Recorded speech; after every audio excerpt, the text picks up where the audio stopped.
What's going on, ADK Sports Performance families? Ryan here with this week's Coach's Corner. And this week I want to talk about, is your athlete doing too much conditioning?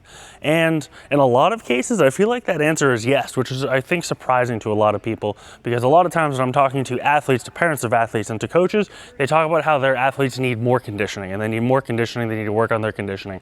And while that is true for some athletes, if we look at a lot of our athletes from all of our levels, from middle school even through the college level, a lot of them, I think, are over-conditioning. And sometimes the things that we're seeing as a lack of conditioning is really something else at play. If we look at the volume that a lot of athletes are practicing, playing, it's extremely high.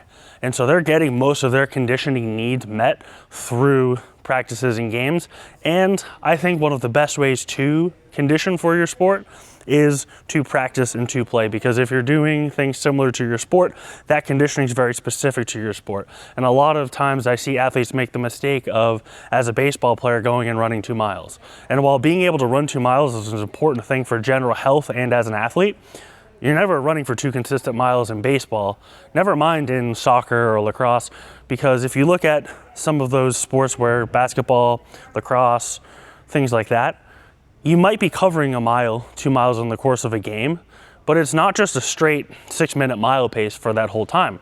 You're sprinting, you're jogging, you're stopping, you're standing, you're changing directions, things like that. And so we want to make sure our conditioning is more similar to that. And that's why I think practices and games are really good tools for conditioning. And again, while some supplemental conditioning can be helpful, might be needed for some athletes, I often see a lot of athletes, especially getting ready for tryouts or going back to school for college athletes, they have these ridiculous conditioning tests that they have to do that they're training for, and I feel like they're wasting their time over conditioning, training for these tests that don't even necessarily have anything to do with their sport. And another frustrating side of that is we have athletes who have teammates or sometimes themselves that don't meet the goals of those conditioning tests and still end up making the team. So they spend all this time worrying about these conditioning tests, and it doesn't really seem to matter, because at the end of the day, it doesn't really have to do with their sport. And so a lot of times too, what we see is athletes who are lacking conditioning, it's really they're lacking things like recovery, proper nutrition, things like that. So they might not have the endurance that they might think that they need.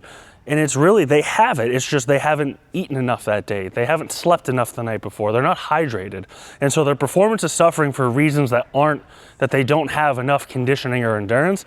Is that they're trying to drive a car without any gas, and they haven't eaten for 3-4 hours before a game or practice. So naturally, they're a little bit sluggish.